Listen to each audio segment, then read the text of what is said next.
Dans les années 60, Tupperware débarque en France, notamment chez Monique.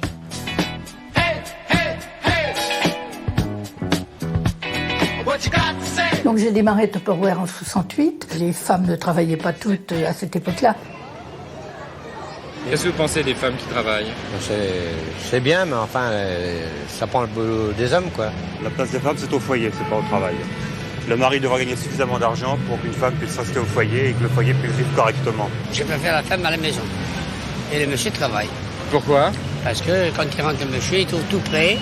Son linge, son lit, sa cuisine, ses enfants. Donc les femmes étaient plutôt, de par le désir des hommes, la femme au foyer, la femme pas trop visible, qui faisait le travail de maison.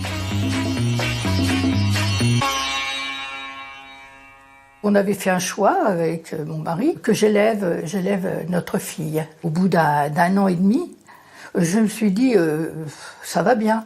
Vivre entre les couches, tout en adorant ses enfants, on a besoin d'autre chose quand on est jeune. Pour les femmes comme Monique, l'arrivée de cette boîte est providentielle. Oublie la servitude d'être femme au foyer. Et pratique à mi-temps un métier bien payé sans spéciales études. Par le biais de cette petite boîte qui débarque en fait dans la société française, elles vont pouvoir devenir actives en fait, mais en restant au foyer. Quelle est la femme qui ajoute un peu de beurre aux épis à la maison, qui travaille à son heure sans autant délaisser ses chers petits larrons? J'ai une réunion Tupperware, mais j'aurai fini avant la sortie de l'école. On se retrouve à la maison?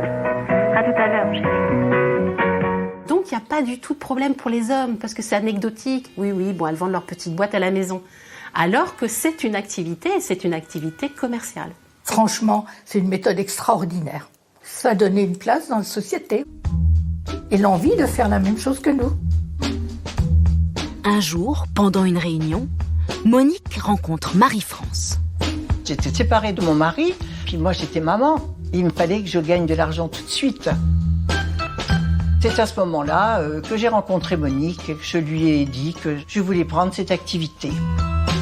Alors Monique, sur le coup, elle m'a dit « Oh là là, tu vas peut-être pas arriver à gagner ta vie tout de suite avec ça. » Mais comme je n'avais que ça et que j'ai de la volonté, j'ai gagné tout de suite ma vie avec Tupperware. Ça me permettait d'élever mes enfants, de tout faire sans rien demander à personne.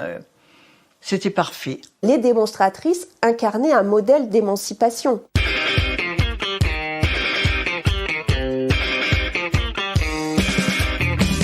Justement, en France, les femmes commencent à sérieusement se rebeller contre le patriarcat.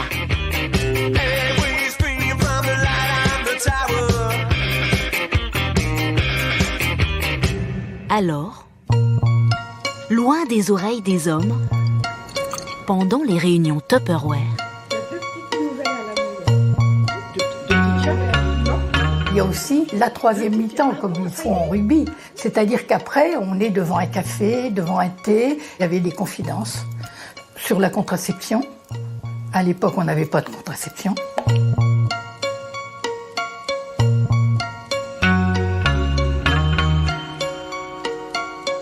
On parlait des enfants, du mari qui était plus ou moins violent ou pas. Je disais, faut pas laisser faire, ça vous répondez rien mais vous le faites quand même. À cette époque-là, on était livrés à nous-mêmes quand même. C'est une boîte qui est destinée à la cuisine, au foyer. Et finalement, cette boîte va devenir un objet d'émancipation pour les femmes. Donc c'est hyper singulier et c'est là où c'est révolutionnaire en fait.